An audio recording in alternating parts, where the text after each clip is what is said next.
filled up with gas, and the car is filthy.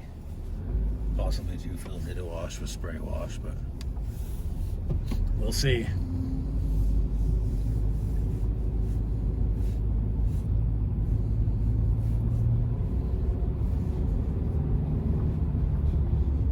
can probably see the amount of gas and think, why the heck did you stop for gas? Well, it's winter, so though spring is rearing its head, I want to make sure that the gas tank is full rather than not, for the buildup of condensation in the tank, stuff like that.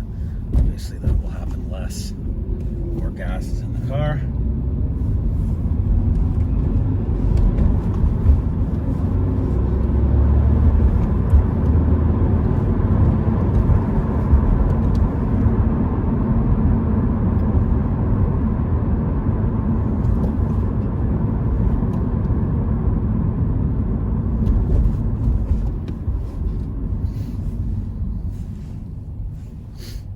See, one thing about this is you're still too far back. I don't like that. But if I do this, I can't do it right now because I'm driving. Right now I have the headrest up so high that it's locked against the visor. So you can't actually tilt forward. So it probably is the best situation. But I can't see you, so I have to trust that you're on. And that's the one major drawback of this setup that I really don't like. How do I make sure that you're on? Or let's say that somebody phones me right now. How will I know? I will know that if somebody phones me, or if I want to put on some music, let's say, for a bit to listen to, because I can't do both, obviously, if you're my main phone and you're attached to the car. So, how do I know that you're on? Even if you weren't my main phone, I would have to hope that you stayed on. So you've got to be further forward somehow, so that you're here, essentially. So you're about where my hand is right now. Well, you also have a better view of the road. Though I kind of like the view of the cockpit, it's nice.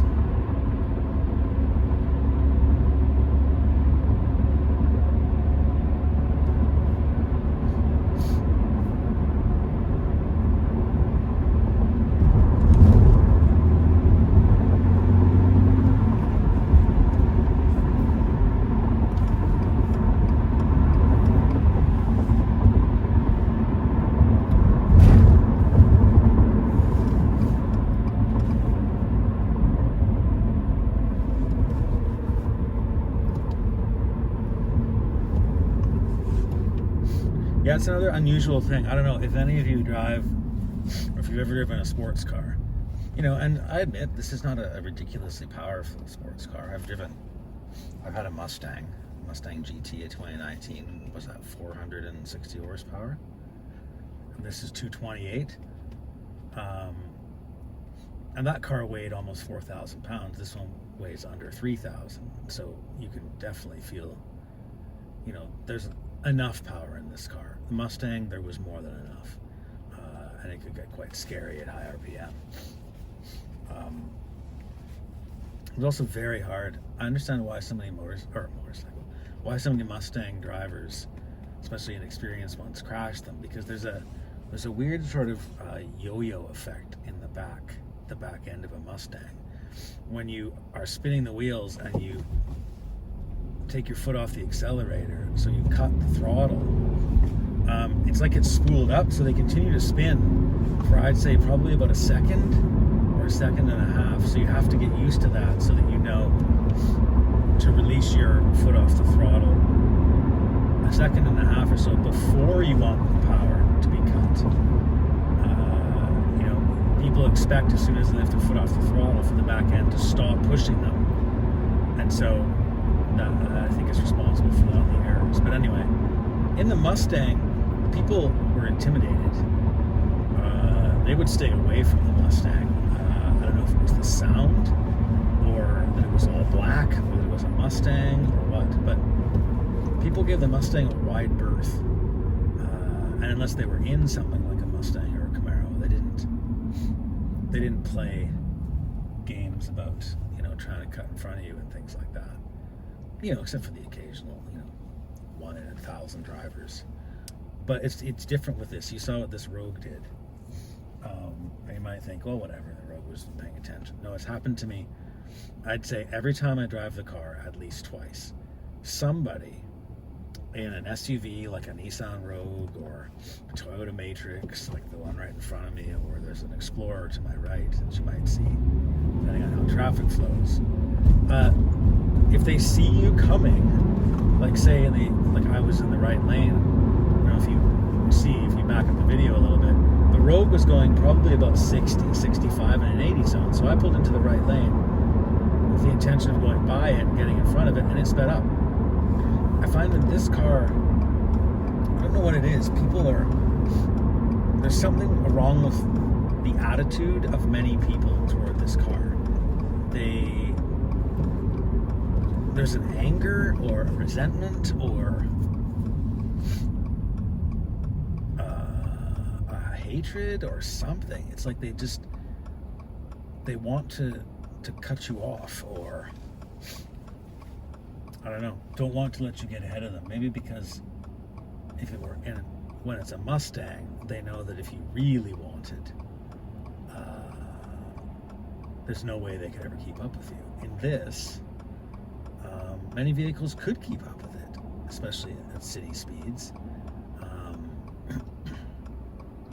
The advantage of this, of course, is its ability to corner, so very few vehicles can keep up with it when you start including corners in your travels.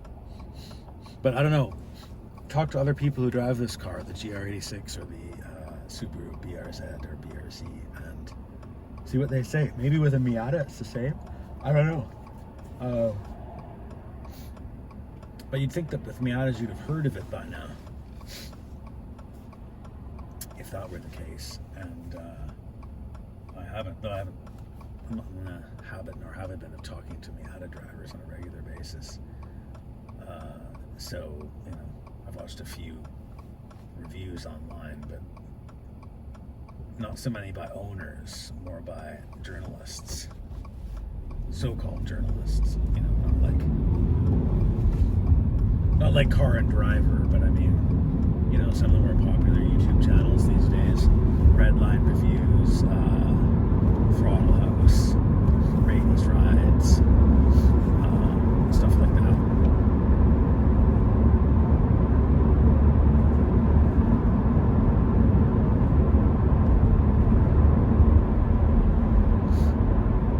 So here's another one. Check out the Civic.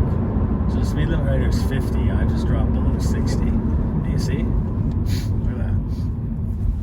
I don't know what that is. I have to beat the GR86. I have to get there. I have to get in front of it. I guess. Okay.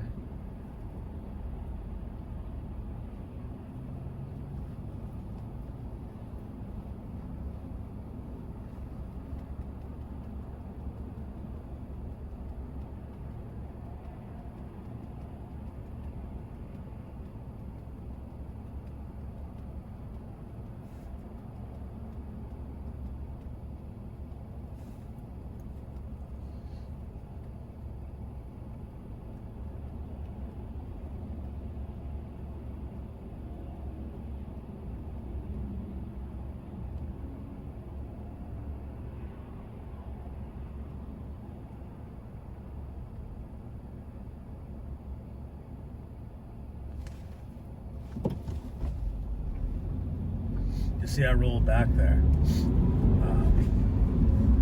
It's not that I have the hill assist off, it's that if you drive a manual car, you know that the hill assist only works if you put the car into gear before you take your foot off the brake. So if I'm in neutral and I take my foot off the brake and then slide the car into first, it'll be rolling back, it won't stop it. It has to be in gear for it to work, which I guess makes sense, because otherwise if you had the car in neutral, the only way to ever roll back would be to put it in reverse. But I don't know, whatever. Who knows why they did it that way? Probably they understand something about transmissions I don't.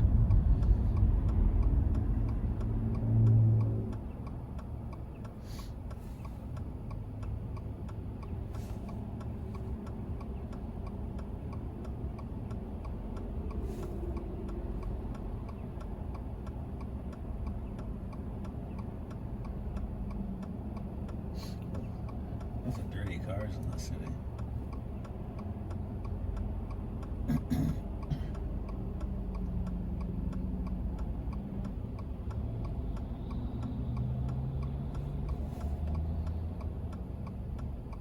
To turn this off. Irritating, isn't it?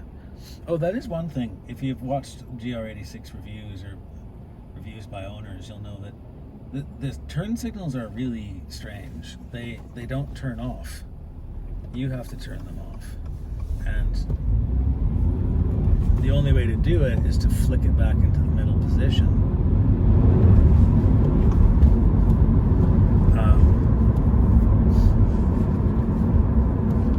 But it's very easy to push it into the... It's so sensitive and the range is so short that it's very easy when you're trying to push it. You know, for example, if you've got the left turn signal on, if you try and push it up, I guess, to try and reset it, you'll often push it right too far up, and so the right turn signal comes on. It's anyway.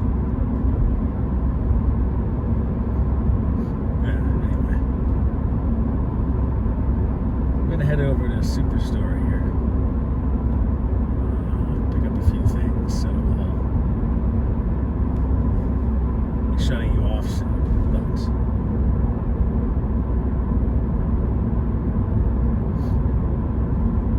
So my next car decision, immediate, is am I cleaning this in the garage or am I letting it sit dirty for a few days and then taking it to the car wash? Or, yeah. And the next decision is, do I get my winter tires off? Because right now I'm running Yokohama Blue Earth Winter V905s, which I absolutely love. I've had them on another vehicle, on my Mustang actually. And they, yeah. Are they as good as Hakkapeliitas? Of course not. Are they as good as the Continental? I think it was the TS860P that I had on my Audi. No. Now you might say the Audi is the Quattro, but no, it wasn't that. It was. I'm trying to go this way to get away from these people. I don't know what they're doing. It wasn't the Quattro. You can feel what was the Quattro and what wasn't. So. From that, so I can stop this.